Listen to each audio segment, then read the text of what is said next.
kok selama nih bang, kok aktivitas mungkin ruang publik, kok kawan-kawan netra kayak mana biasanya? Mungkin kayak abang ada jalan-jalan hari Minggu kemana kayak gitu, ke ruang publik yang sering atau gimana? Oh iya, jadi kalau saya dan keluarga itu paling sering ya. Mari beropini di Opini RC. Oke kawan-kawan, kali ini saya bersama Bang Rahmat Julian dari Pertuni, ketua di bidang kepemudaan dan olahraga. Oke bang, boleh perkenalin diri sedikit mungkin, terus mungkin sedikit latar belakang abang lah. Iya. Baik, selamat sore. Assalamualaikum warahmatullahi wabarakatuh. Perkenalkan, nama saya Rahmat Julian.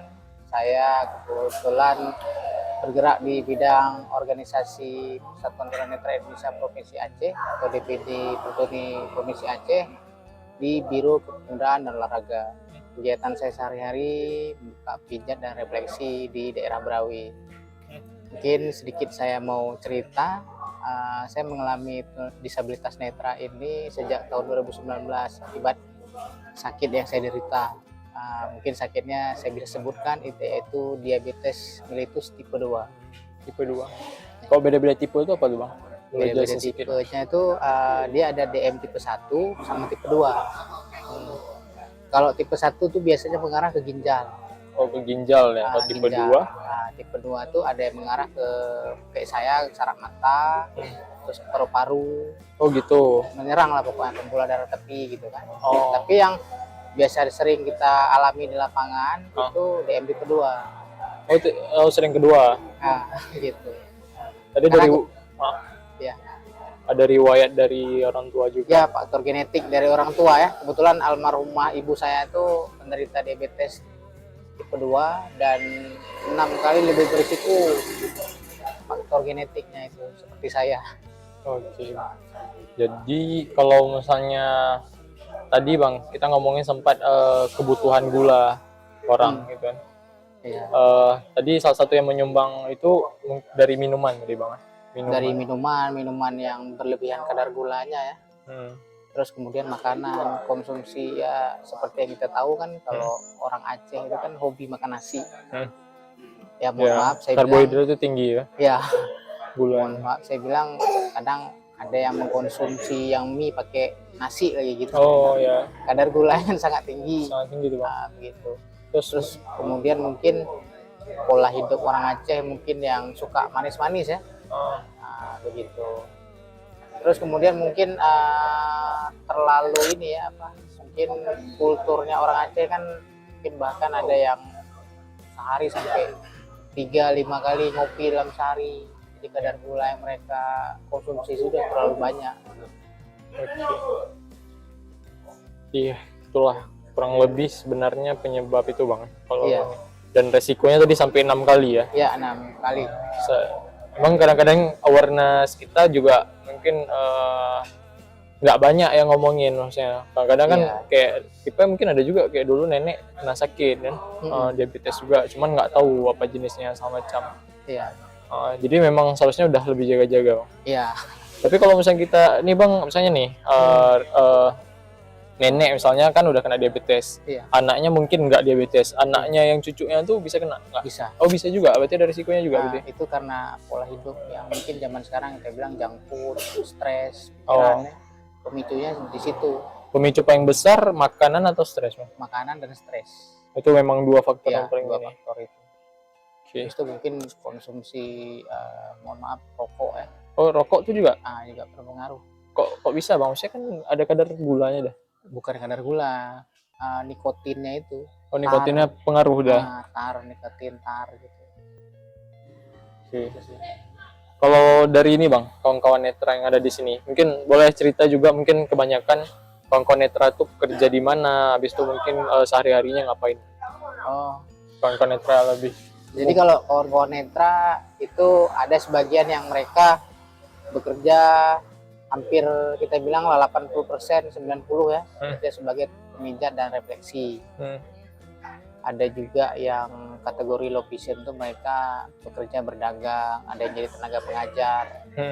Ada juga yang totally blind itu juga menjadi tenaga pengajar yang mungkin mereka menempuh pendidikan yang tinggi ya, dan memang mau belajar begitu, karena ada sebagian mereka ini tidak mau belajar begitu. Dan juga ada juga yang memang mereka itu apa ya, kalau saya bilang sih bekerja sama orang gitu. Itu bentuk kerjanya? Bentuk kerjanya itu sama sih, pijat juga. Pijat gitu ya? Pijat gitu. Oh. Kalau yang kategori lobisien tuh mereka masih ada yang kerja di laundry, ada yang gitu. kerja mungkin sebagai dinas kebersihan begitu. Kalau dari pemerintah sendiri untuk penyerapan tenaga kerja tuh udah di ini nggak Bang? Mungkin kayak diarahkan, oh nih kawan-kawan nih juga untuk mendapatkan pendapatan yang cukup gitu, mungkin ada kerjaan tertentu yang udah direkomendasikan sama pemerintah dan ada pelatihan mungkin gitu-gitu, ada? Kalau itu banyak yang dibantu oleh pemerintah. Contohnya saya kan 2019 dinyatakan sebagai disabilitas netra. Alhamdulillah di 2001 saya dapat pelatihan ke Bekasi Timur, Jawa Barat. Bekasi Timur? Ya, sama Depsos Provinsi Aceh. Apa? Depsos Provinsi Aceh ya. Apa tuh Bang? Departemen Sosial maksudnya. Oh, departemen. Oh, bukan di bawah Dinsos atau gimana? Ya, di bawah Dinsos. Di bawah Dinsos. Di bawah Dinsos. Kalau sekarang Kemensos ya. Oh, Kementerian Kemensos. Sosial. Oh, dulu departemen. Iya, departemen. Oke. Besok di sana ngapain? Ya, di sana saya kurang lebih itu sekitar 3 bulan. Saya belajar mijit, refleksi, dan gitu, ada belajar berbagai macam lainnya lah. Sampai juga orientasi mandiri kita diajarkan, penggunaan tongkat, penggunaan huruf, maksudnya mengetahui huruf braille, huruf baca khusus tunanetra ya. Begitu. Cuman mungkin karena saya terlalu singkat belajar di sana, jadi saya nggak begitu tahu huruf braille itu. Hanya beberapa. Gitu. Karena kan kemarin saya difokuskan itu untuk melatih kemandirian untuk mencari kerja. Yang diajarkan cuman pijat? Ya, cuman pijat dan refleksi gitu lah.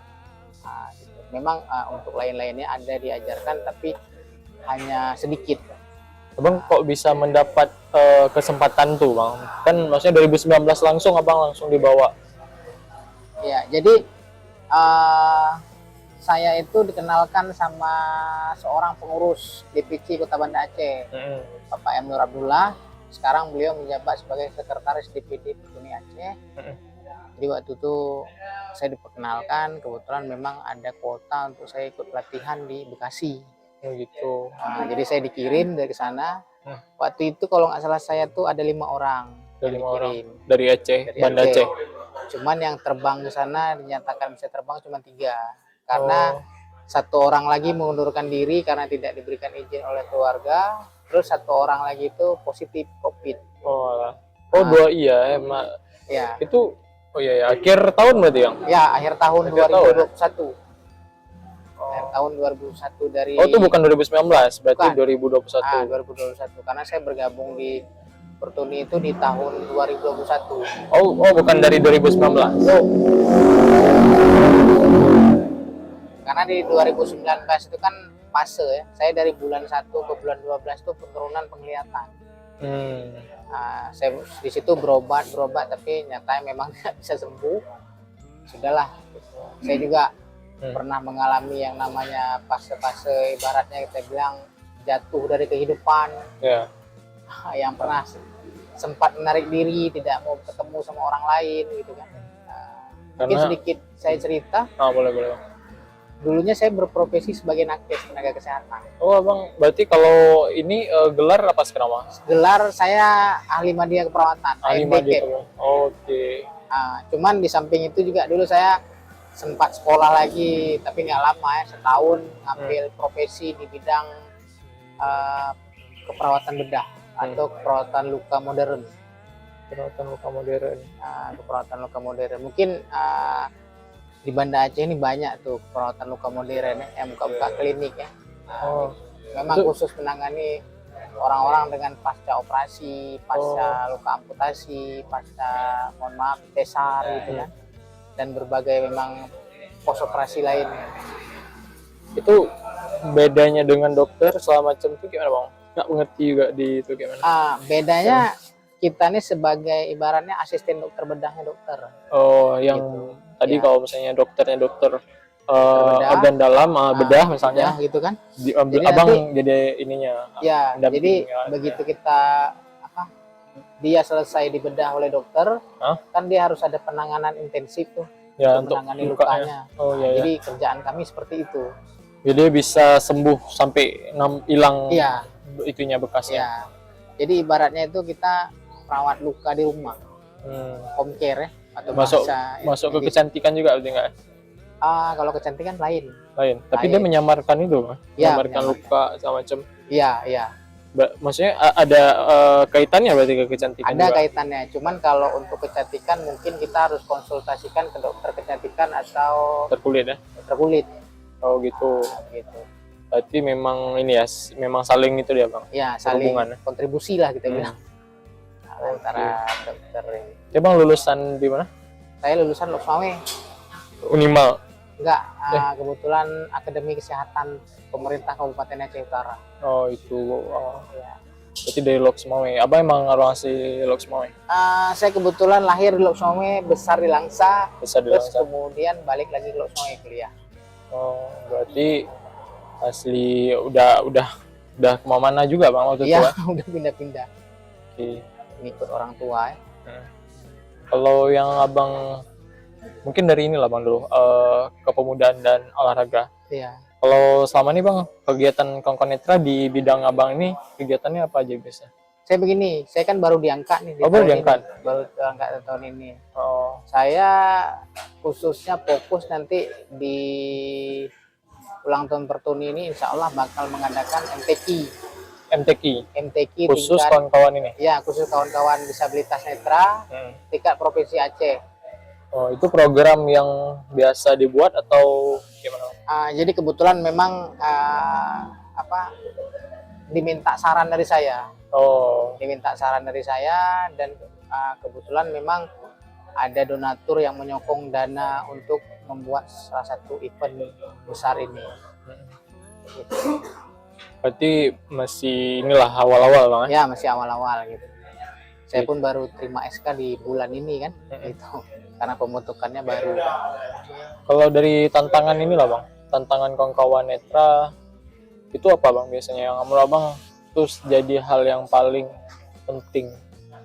Kalau sekarang sih saya melihat tantangan yang kami alami ya disabilitas netra ya, itu mungkin menjamurnya pijat dan refleksi orang non disabilitas. Oh, oke. Seperti kayak layaknya di Penayung tuh ada Bugar, Rilek, bahkan yang sekarang saya ketahui Penang Refleksi yang buka cabang sampai beberapa tempat. Oh iya, mereka udah besar bang. Bugar itu kan juga di beberapa kota ada ya? Iya, beberapa kota ada kan. Jadi kalau saya melihat begini, ini pengalaman saya mungkin berbagi dalam video ini ya. Ya. Ketika saya pulang dari Jawa, saya mengikuti pelatihan, saya pernah melamar di situ. Di Bugar? Di Penang. Penang Refleksi. Penang Refleksi. Dan kebetulan manajer Penang itu senang karena melihat saya mempunyai sertifikat. Orang-orang yang pernah melamar di situ nggak ada sertifikat. Oh. Tapi nyatanya begitu saya diterima untuk bekerja di situ, tapi manajer di salah satu tempat cabangnya itu tidak menerima saya karena tidak ada pendamping. Nggak ada pendamping maksudnya? Nggak ada pendamping untuk saya. Gimana tuh bang? Maksudnya begini, mereka takut dengan keterbatasan saya ini nanti saya salah masuk kamar atau nanti jatuh dari tangga. Karena mungkin memang yang saya ketahui juga, istri saya juga bilang infrastruktur untuk dalam bidang miringnya tidak sesuai dengan yang kita harapkan. Ya biasa mereka di ruko-ruko gitu ya. Ruko-ruko. Itu yang digunakan sampai lantai 3 loh kalau di tempat-tempat itu. Kebetulan yang di lantai waktu saya melamar itu 2 lantai. 2 lantai cuman. 2 lantai cuman. Lantai memang, 1 ada juga kan? Iya, 1 ada juga.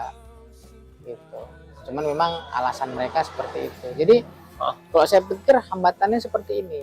Ketika kami disabilitas netra tidak bisa bekerja di pijak refleksi yang non disabilitas, terus mereka membuka peluang itu, jadi mata pencarian kami berkurang.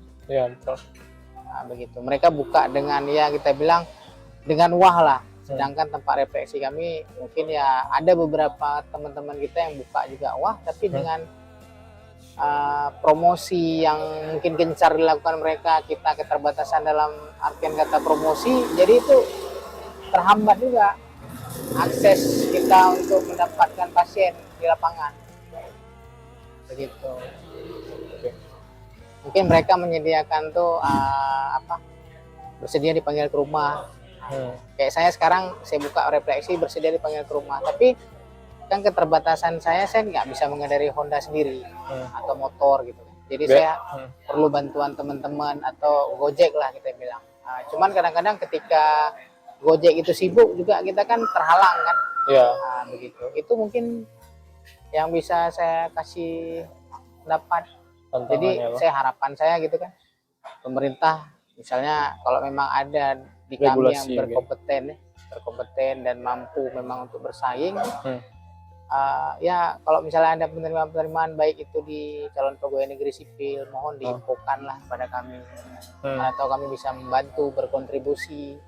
Juga mungkin perusahaan-perusahaan BUMN atau non BUMN ya, karena kami begini, yang kami alami kan cuma disabilitas fisik aja, kami mampu bekerja, begitu. Karena perusahaan-perusahaan besar seperti Microsoft, Google juga banyak mempekerjakan orang-orang disabilitas, begitu.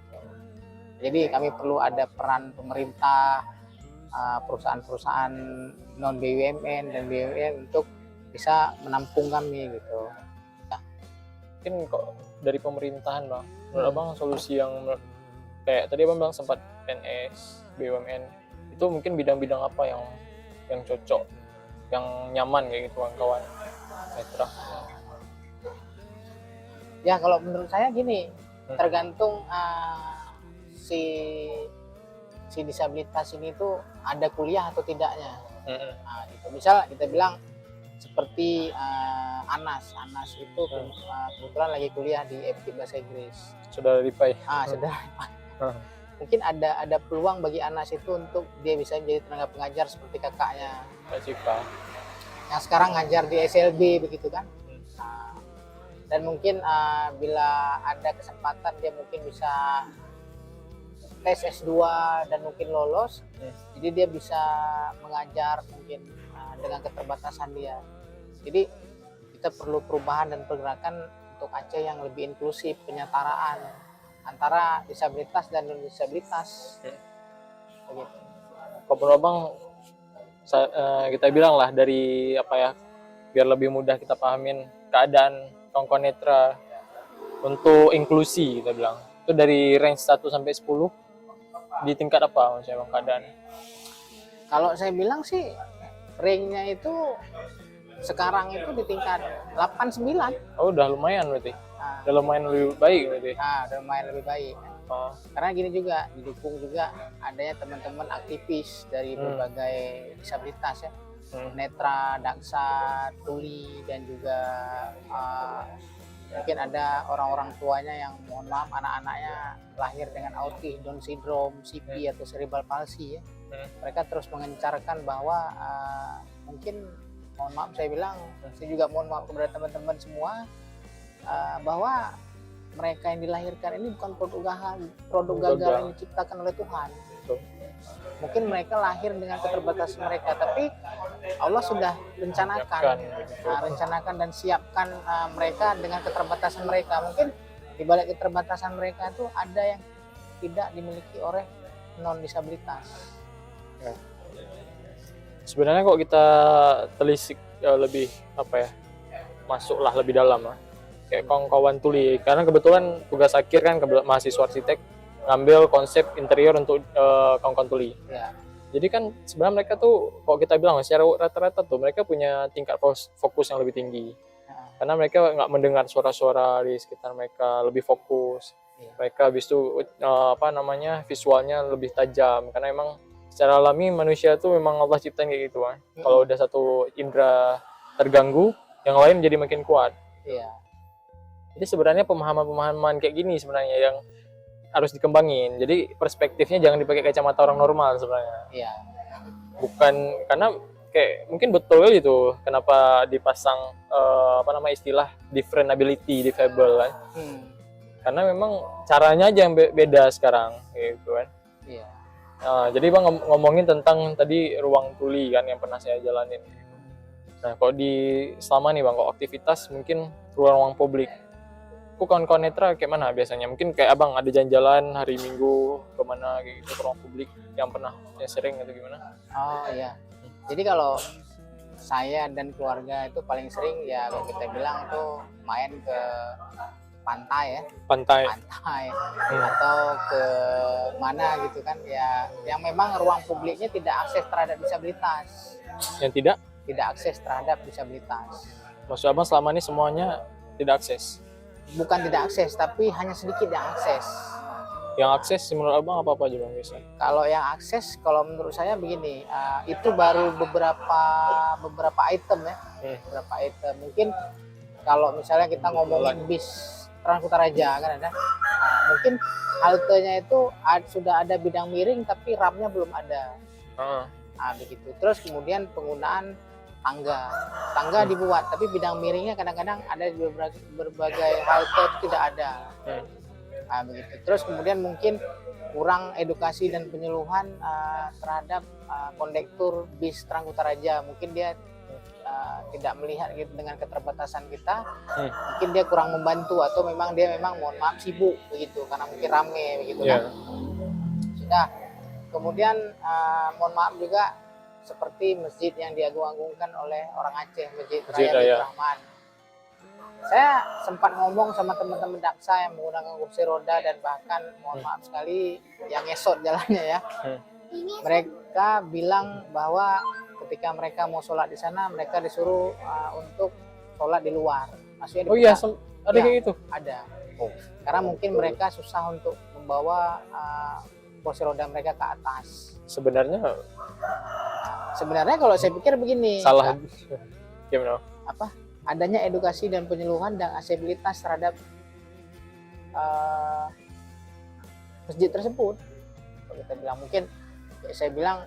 mungkin kalau kita ngomong sama orang-orang non disabilitas, kalau kita pertanyakan ruang wudhu yang sangat jauh, sangat jauh dari tempat masjid kayak gitu. Bahkan mungkin pun untuk orang-orang lanjut usia tuh sayang kita lihatnya. Betul. Padahal disabilitas bukan cuma kawan-kawan yang dari awal udah sakit, mungkin kayak orang tua pun juga disabilitas. Ya, karena berbicara disabilitas, mohon maaf juga saya bilang semua orang akan menjadi disabilitas. Ya. Ketika mohon maaf saya bilang lagi kan, orang yang menggunakan kacamata dia sudah masuk dalam disabilitas netra karena dia memiliki keterbatasan. Disabilitasnya keterbatasan. Ya, disabilitas keterbatasan. Terus kemudian mungkin orang yang stroke juga dia sudah menjadi disabilitas karena anggota tubuhnya tidak bergerak sebelah kanan atau kiri. Ya betul. Gitu. Oke, berarti tadi abang belum sebutin yang aksesibel. Apa yang aksesibel? Yang aksesibel tuh paling sekarang ini ya, yang kita ketahui dari teman-teman juga. Gitu ya. Ada salah satu masjid di samping Polda di Lingki kalau nggak salah. Itu Masjid Babu Taqwa namanya. Dia sudah akses terhadap disabilitas, dia sudah ada bidang miring, terus penggunaan kran yang memang aksesibilitas untuk pengguna daksa yang mohon maaf tidak memiliki jari ya. Begitu. Kemudian kita ke masjidnya pun pengurus masjidnya juga care terhadap kami disabilitas gitu, dan menyediakan tongkat, kursi roda dan apapun itu yang diperlukan oleh disabilitas. Jadi mungkin kita bisa bercermin dari salah satu masjid ini yang akses terhadap disabilitas. Kenapa kita nggak mencoba untuk mengubah infrastruktur masjid lebih baik? Jadi kebanyakan gitu. Dan juga mungkin infrastruktur lainnya seperti mungkin tadi yang saya bilang halte Trans-Kutaraja, terus kemudian klinik mungkin seperti Cempaka 5 itu mungkin bidang miringnya sangat sedikit sekali. Terus kemudian kalau mohon maaf kita bilang teman-teman disabilitas netra atau daksa atau lainnya berobat di situ, kalau bisa setelah mereka mendaftar janganlah mereka disuruh harus lagi menunggu di sini. Mereka lebih diprioritaskan untuk berobat. Karena saya sendiri salah satu pasien Cempaka 5, sebulan sekali saya berobat. Tapi saya memang tidak pernah ngomong itu kepada kepada pemiliknya. Nampak kamera, dia grup road, nampak kamera nanti. Jadi Cempaka 5. Cempaka 5, saya tidak pernah ngomong, memang tidak pernah memberikan kritik dan saran. Cuman mungkin apa ya? Mungkin saya ngomong di sini supaya infrastruktur itu lebih baik. Betul. Begitu. Terhadap ya di bidang mungkin di bidang masjid ya, Ruang publik. ruang publik gitu. Semua ruang publik, bukan Semua ini ruang publik. seharusnya kan. Ya seharusnya seperti itu. Karena Aksesibilitas. bangunan publik itu dibuat bukan untuk sebagian orang sebenarnya. Iya, Itu kan paling sederhana sebenarnya. Iya, Publik paling ya, namanya udah publik. iya. Oke. Paling Tadi Bang sederhana. ngomongin salah satu masjid lah, Masjid Polda lah. Kita bilang. Pengalaman ruang Abang Bang, selama di sana mungkin kayak masuknya nanti ada kawan-kawan dari apa namanya tuh yang pengurus masjidnya datang, atau gimana tuh Bang? Dari sampai Abang dari pergi sampai selesai. Ya, dari kita mulai awal pergi, nanti kan mungkin kalau kita disabilitas netra itu sudah tanda kita kacamata hitam dan tongkat lipat.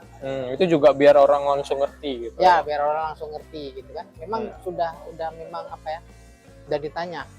Udah ditanya kebutuhannya apa gitu kan. Memang mereka berarti mereka datang, mereka ya. lihat. Kalau Abang tahu mereka dari mana Bang? Maksudnya kayak memang ada posnya atau memang mereka dari masjid keluar gitu atau gimana? Dari memang pengurus masjid. Oh, dari masjid dia keluar, maksudnya ada posnya di situ? Iya, ada posnya. Oh, ada pos? Ada pos gitu kan. Dari pengurus masjid, mereka memberikan arahan lah. Kita bilang arahan, maksudnya mau sholat di sini gitu, atau di sab mana begitu kan. Oh, udah ditanya. Iya. Habis itu kan Abang nih wudhu nih. Wudhunya kayak mana Abang nanti? Dibimbing sama mereka atau gimana? Dibimbing. Dibimbing, terus kemudian memang tempatnya itu tidak ada anak tangga yang curam ya.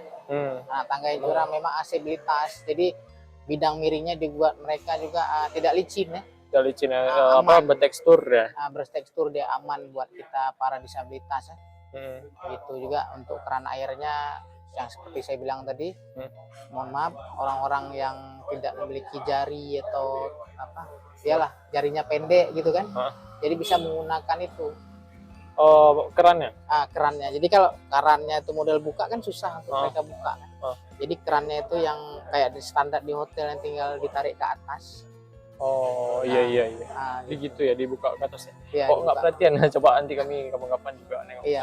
Sering juga soal di sana, cuman emang agak beda perspektifnya gitu kan. Ya kan dengan adanya Abang, kawan-kawan arsitek juga lebih ngeh gitu. Iya. Bahwa rupanya ada hal-hal yang bisa kami contoh gitu. Iya. Oke Bang, nanti ngomong tempat duduk. Kalau kamar mandi, Abang pernah ada akses kamar mandi? Kalau kamar mandi sih standar sih seperti biasa ya. Nggak ada aksesibel gitu, standar seperti biasa. Cuman mungkin kalau yang perlu saya sampaikan, kalau mungkin untuk orang-orang daksa yang menggunakan kursi roda, mungkin pintunya yang harus dibesarkan. Pintunya harus dibesarkan. Itu dibesarkan. Karena kadang-kadang orang-orang yang disabilitas daksa ini kan masuk dengan kursi roda. Ya. Dan juga levelnya juga nggak boleh ini Bang ya. Maksudnya kan mereka kan masuk kalau terlalu rendah bisa susah naiknya nanti. Iya, bisa gerah. Bisa susah. Oke, itu satu. Iya. Kalau Abang udah pernah yang di Masjid Polda akses ke kamar mandi udah? Saya belum pernah. Oh, belum pernah. Saya belum pernah. Karena memang tempat wudhunya aja yang baru saya jamah dan tempat sholatnya. Sholatnya. Untuk oke Bang. Setelah itu kan kita ke dalam saf tempat sholat. Tuh kayak mana, dibimbing juga berarti? Dibimbing. Misalnya nanti ditanya mau berdiri di saf bagian mana gitu kan. Abang ada pendampingnya atau memang langsung mereka yang bawain? Saya kebetulan kemarin itu kan pergi sama teman. Oh, ada teman. Pergi sama teman, terus mereka tanya kenapa saya dituntun. Terus teman saya bilang kalau saya disabilitas netra. Mereka mengarahkan gitu kan. Jadi ketika teman saya mengambil wudhu, saya langsung diantar ke dalam untuk sholat. Mereka memang mungkin itulah adanya edukasi dan penyuluhan ya. Iya. Gitu. Jadi mereka mengutamakan, memprioritaskan, bahkan pun orang-orang yang rentan usia lanjut juga dibantu mungkin juga penggunaan kursi lipat ya. Mungkin ada orang-orang tua kita yang tidak bisa sholat berdiri lagi, harus sholat duduk, mereka sediakan begitu. Oke Bang, tadi kan habis selesai sholat, habis itu Abang balik, itu dibimbing juga kayak awal lah kayak itu ya, sampai Abang naik kendaraan. Iya. Oke. Untuk frekuensi sendiri abang berapa kali bang? Misalnya kalau dalam sebulan atau dalam beberapa bulan, sebulan lah kita bilang ke sana masjid tuh. Paling ada saya datang ke sana sebulan sekali. Sebulan sekali ya. Sebulan sekali. Jadi lumayan sering sebenarnya. Bang. Lumayan sering. Itu untuk sholat aja atau mungkin ada ikut pengajian di sana atau apa gitu? Saya kebetulan sering sholat Jumat. Sholat Jumat di sana. Jumat. Oke, berarti enak sholat Jumat di sana gitu. Gitu. Oke, gitu ya.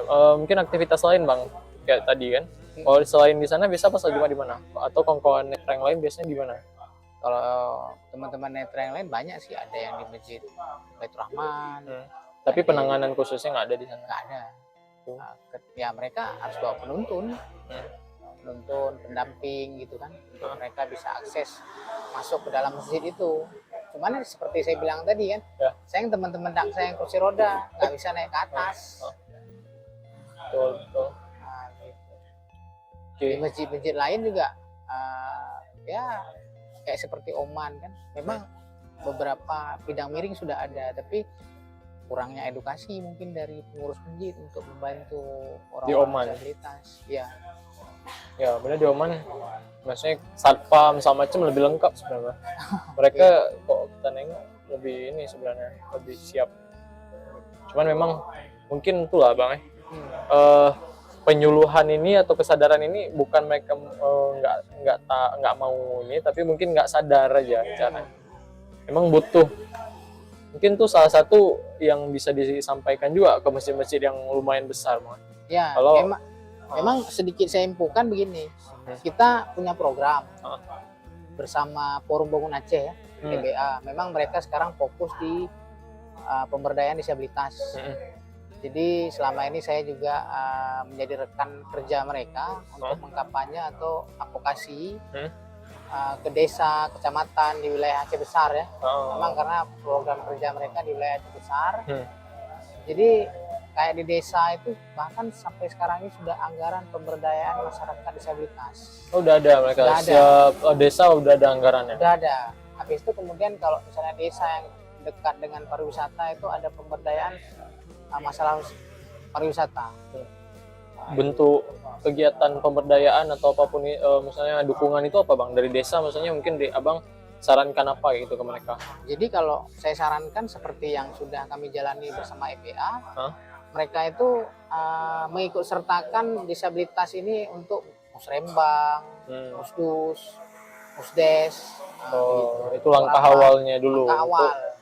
Jadi, perspektif mereka masuk di situ. Ya, jadi ketika mereka tahu ada warga mereka yang mohon maaf disabilitas, mungkin keterbatasan mereka cuman mohon maaf yang dasar goyang-goyang gitu kan, yang tuli memang nggak bisa mendengar dan bicara, tapi mereka punya ide-ide yang merubah perubahan untuk kampung tersebut. Kayak saya disabilitas netra, mungkin saya punya ide harus kampung ini seperti ini anggarannya. Pemberdayaannya bagaimana? Jadi kita ngomongin tentang tadi bang, ada beberapa standarisasi kayak braille text, habis itu nanti akses di jalan yang nggak terbuka tadi, habis itu juga nyaman untuk dilewatin kan. Mungkin ada lagi nggak bang yang perlu standar-standar penting? Bidang miring tadi, bidang miring kan. Terus kemudian mungkin yang saya sebutkan tadi infrastruktur di bagian rumah sakit.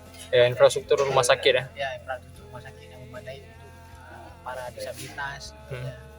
Adanya pekerja sosial medis untuk yang care terhadap disabilitas. Gitu.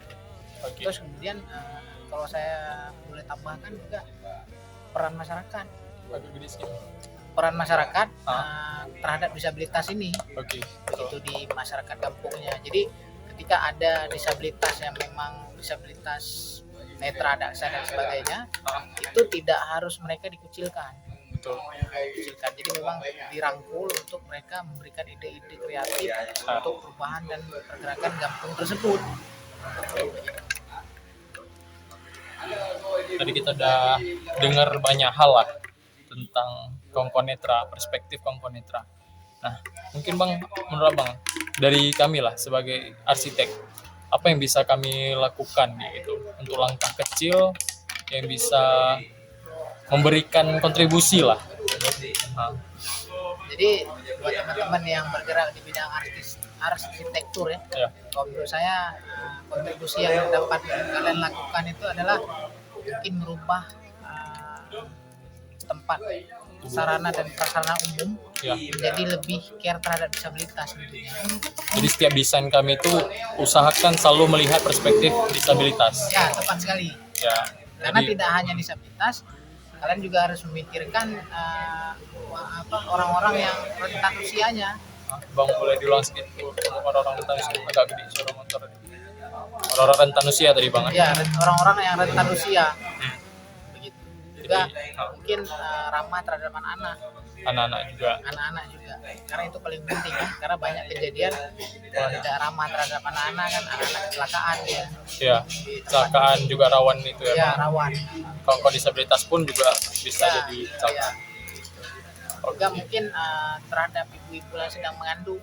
Nah, Nah, itu juga perlu dipikirkan buat teman-teman arsitek untuk membuat suatu infrastruktur yang lebih baik, yang ramah lingkungan untuk semua lah. ya. Oke, makasih banyak Bang atas waktunya hari ini.